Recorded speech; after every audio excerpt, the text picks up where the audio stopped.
Hello guys, జై Bhim. Welcome back to my channel SSN బైక్లో. So ఈరోజు అయితే డే 4. మనమైతే ఇక్కడ పెట్రోల్ బంక్లో నైట్ స్టే చేసినాం. మొత్తానికైతే సక్సెస్ఫుల్గా మంచి నిద్ర కూడా పట్టింది. ఇప్పుడైతే అనంతపూర్ అయితే టార్గెట్ పెట్టుకున్నాం. అది రీచ్ అవ్వాలా లేదా అనేది చూద్దాం. మొత్తానికైతే పోవాలి అని అయితే అనుకుంటాను అనంతపూర్ వరకు. వీలైతే రీచ్ కావాలి. సో ఇప్పుడైతే బ్యాగ్ అయితే ప్యాక్ చేసుకున్నాం. ఇక స్టార్ట్ అయిపోవడం. సో మనం అయితే అక్కడి నుంచి స్టార్ట్ అయిపోయినాం పెట్రోల్ బంక్ నుంచి. అండ్ కొంచెం ముందుకెళ్ళినాక అయితే బ్రేక్ఫాస్ట్ చేసేసినాం. గమ్మత్ ఏంటంటే మధ్యలో బ్యాగ్ మర్చిపోయినా, మళ్ళీ ఇంకా పోయి తీసుకొచ్చుకొని ఒక చిన్న బ్యాగు. మనకైతే గుట్టలు స్టార్ట్ అయిపోయినాయి.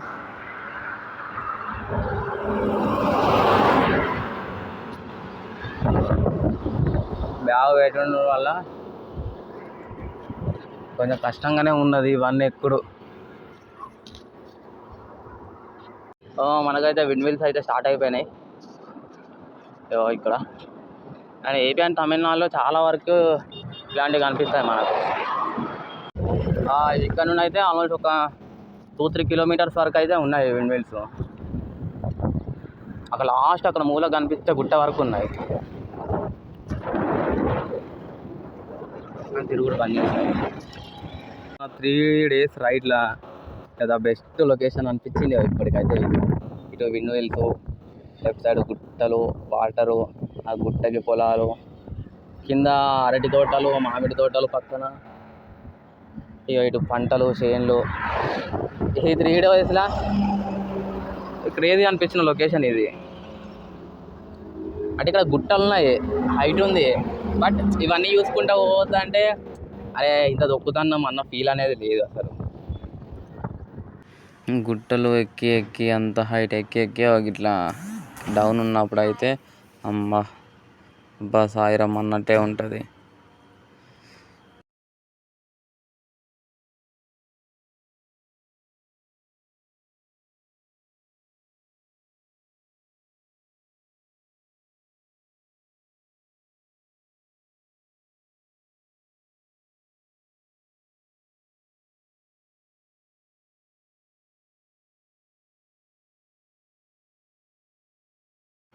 సో నేనైతే 2 years బ్యాక్ తమిళనాడు వెళ్ళిన.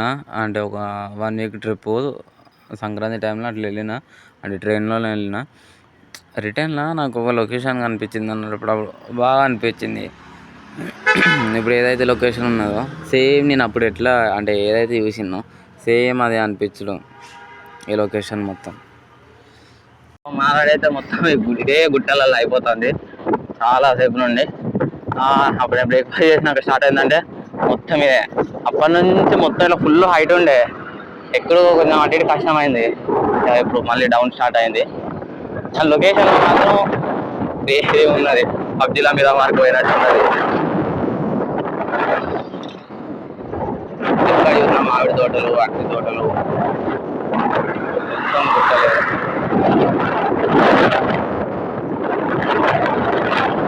ఇప్పుడు ఎంత డౌన్ ఉందో మళ్ళీ ఇప్పుడు అక్కడ అంత హైట్ ఉన్నది. ఇటైతే వెళ్ళంగా ఇది ఎక్కడ మన గుత్తి అనే ఏరియాకి ఒక 10 kilometers ముందు యాక్సిడెంట్ అయితే అయ్యింది. అంటే నేను మొన్న చూసిన 2 యాక్సిడెంట్లు. ఇది ఎట్లా అంటే మన హైవే ఉంటుంది కదా, హైవేకి లెఫ్ట్ సైడ్ మన ఇట్లా డౌన్ ఉంటుంది ఇట్లా కాబట్టి అదే ప్లేసులలో పడి ఉన్నాయి కార్లు. ఇక్కడ ఎట్లా అంటే కారు ఎప్పుడు పడ్డదో తెలియదు, బట్ మనుషులు అయితే చాలా వరకు ఉన్నారు అక్కడనే. అయితే చూసుకొని ఎంత దూరం పోయినా గుట్టలు మాత్రం ఆగుతలేవు. రోడ్డు ఇప్పుడిప్పుడే కొంచెం డౌట్ ఉన్నది, కానీ చాలా సేపటి నుంచి ఇట్లా బాగా హైట్లో ఉండే. ఈ రోడ్ల వల్ల ఇవాళ కొంచెం నేను అనుకున్న ప్లేస్కి అయితే రీచ్ అయితేనా అన్నట్టే ఉన్నది, అంత దారుణంగా అయితే ఉన్నాయి. చూద్దాం ముందు ముందు ఇంకేమైనా డౌన్ ఉంటే అట్లా వెళ్ళే ఛాన్సెస్ ఉంటే వెళ్ళిపోవచ్చు. మనమైతే ఆల్మోస్ట్ ఒక 2 hours నుండి అయితే మొత్తం పైకే ఉన్నది, తొక్కదరే ఉన్నాం. సరే ఆకలి అవుతుంది ఇక తిందాం అనుకున్నా, డాబాలు వచ్చలేదు. బాగా చాలా డిస్టెన్స్లు ఉన్నాయి.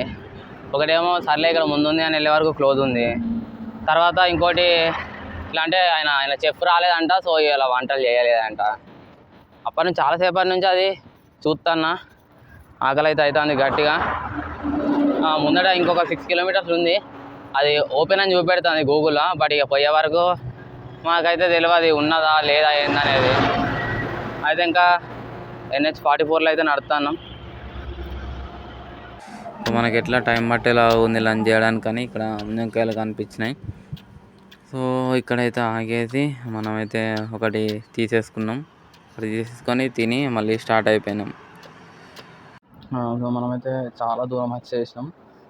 అక్కడ మెల్ల ఒక ముంజంకాయ తినేసి అయితే, అంటే అక్కడి నుంచి ఆకలి ఎక్కువ ఉండే, సర్లే ఏదో ఒకటి తిందాం కొంచెం దూరం వెళ్ళే వరకు అని అదైతే తిని స్టార్ట్ అయినా. ఆడ నుంచి ఒక 3-4 కిలోమీటర్స్ వచ్చినాక ఒకటి హోటల్ కనిపించింది. సో ఇక్కడైతే ఆగేసి తినేస్తున్నాం. తినేసి ఇక్కడ కనీసం అంటే ఒక బయట ఇట్లా కూర్చొని కొంచెం ఆగుదాం అన్నట్టు కూడా లేదు. మొత్తం ఒక కనీసం చెట్లు అవి కూడా ఏం లేవు. సో ఇంకొంచెం ముందుకు పోతే మన బస్ స్టాప్స్ లేదంటే ఇంకేదైనా ప్లేసెస్ ఉండే ఛాన్సెస్ ఉంటే అక్కడ కొంచెంసేపు ఉండి అయితే రెస్ట్ తీసేసుకొని మళ్ళీ వీడియో ఎడిటింగ్ వర్క్ ఉన్నది, అది కూడా చేసేసుకొని స్టార్ట్ అవ్వడం. సో మనం అయితే తినేసి స్టార్ట్ అవుదాం అనుకున్నాం, కానీ ఎండ కొంచెం పెరిగినట్టు అనిపించింది. కొంచెం రెస్ట్ తీసేసుకుందాం, కొంచెం చల్లగా ఇంకా పోదామని. పక్కన ఇదంతా ఒక ప్లేస్ ఉంది. సో నేను ఎక్కడైతే లంచ్ చేసినో వాళ్ళది ఇది పాతది దాబా అంట. సో ఇక్కడైతే కొంచెం కూల్గా ఉన్నది, నీట్గా ఉన్నది. మళ్ళీ ఇక్కడ ఒక ఆంటీ ఉంది, వర్క్ చేసే ఆంటీ. ఆమె వచ్చి కొంచెం క్లీన్ చేసి అయితే పోయింది. అంటే కూడా పడుకుంటే పడుకో అని చెప్పింది. సో కొంచెంసేపు అయితే మనం రెస్ట్ తీసేసుకొని ఇక ఒక 5 వరకు అయితే స్టార్ట్ కావాలని చూస్తాను. ఎందుకంటే కొంచెం ఎండ పెరిగింది కాబట్టి చల్లబడితే బెటరు. అనంతపురం ఇంకొక 50 అవుతుంది. ఒక 10-11 అంటే ఖచ్చితంగా ఇక రీచ్ కావాలి అనుకుంటే మాత్రం 10-11 లోపు అయితే రీచ్ అయిపోవచ్చు. మనమైతే రెస్ట్ గట్టిగానే తీసుకున్నాం. రేటు ఎట్లా అయిందో ఆల్మోస్ట్ అంతే అయింది రెస్ట్. ఇంకా ఎండ ఎక్కువ ఉండే, సో సర్లే కొంచెం లేట్గా వెళ్ళినా ఏం కాదు అని పడుకొని ఉండే ఈరోజు. సో వెళ్ళినాం ఒక 3 కిలోమీటర్స్లోనే మనం రైట్లో ఈరోజు టోల్ గేట్.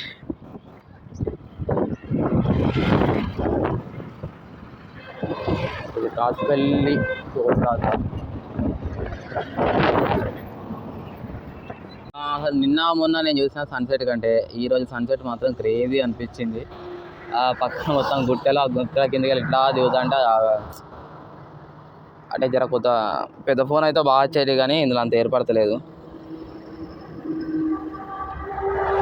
సో గాయ్స్, మన అనంతపూర్ వెళ్ళే దారిలో అయితే మనకు ఇంకొక నది అయితే ఎదురైంది. సో అదైతే పెన్నా నది. సో ఈ పెన్నా నది అయితే కర్ణాటకలో స్టార్ట్ అయింది. అక్కడి నుంచి వెస్ట్ బెంగాల్ వరకు అయితే ఉంటుంది. మొత్తం ఒక 594 కిలోమీటర్స్ అయితే ఉంటుంది ఈ పెన్నా రివర్. మనకు అన్నీ కలిసేటి అన్నీ నైట్ టైంలోనే కలుపుతున్నాయి.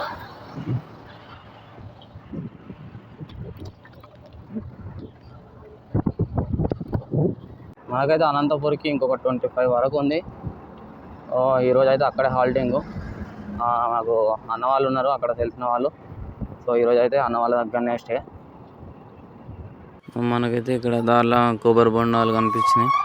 సర్లే అని ఒకటి తీసేసుకొని తాగిపోదామని ఇక్కడ ఆగినాం.